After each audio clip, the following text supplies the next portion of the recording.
સુરતમાં માર્ગ અકસ્માત અટકાવવા સચિન પોલીસે અનોખી પહેલ કરી હોય તેમ રિફ્લેક્ટ પ્રોટેક્ટ ઝુંબેશ હેઠળ ભાટિયા ટોલ પ્લાઝા પર સૌથી વધુ ભારે વાહનો પર રિફ્લેક્ટિવ ટેપ લગાવી માર્ગ સલામતીનો સંદેશ આપવામાં આવ્યો હતો।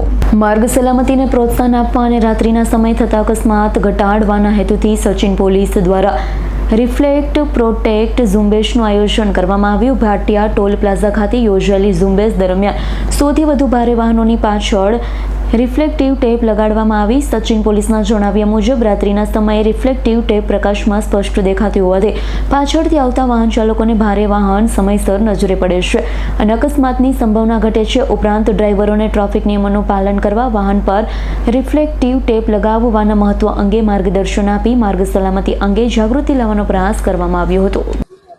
સચિન પોલીસ સ્ટેશન વિસ્તારમાં આપણે ભાટિયા ટોલ પ્લાઝા આવેલું છે, ત્યાં આજરોજ એક જે આપણો કાર્યક્રમ છે રિફ્લેક્ટ ટુ પ્રોટેક્ટ, એના અનુસંધાનમાં આપણે સચિન પોલીસ સ્ટેશનના ટીમ અને સચિન જે ભાટિયા ટોલ પ્લાઝાના ટીમના મેનેજર શ્રી અભિષેક સિંહ સાથેના ટીમ સાથે એક કાર્યક્રમ યોજવામાં આવેલો, જેમાં રિફ્લેક્શન પટ્ટીઓ નાના વાહનથી લઈને મોટા હેવી વ્હીકલમાં બધી જગ્યાએ લગાવવામાં આવી છે, જેનો ઉદ્દેશ્ય એ છે કે રાત્રિના સમયે અકસ્માતોનું જે પ્રમાણ છે એ ઘટે। કારણ કે ઘણી વખત બનતું એવું હોય છે કે રિફ્લેક્શન નહીં હોવાના કારણે, વાહન નહીં દેખવાના કારણે અકસ્માત બનતા હોય છે।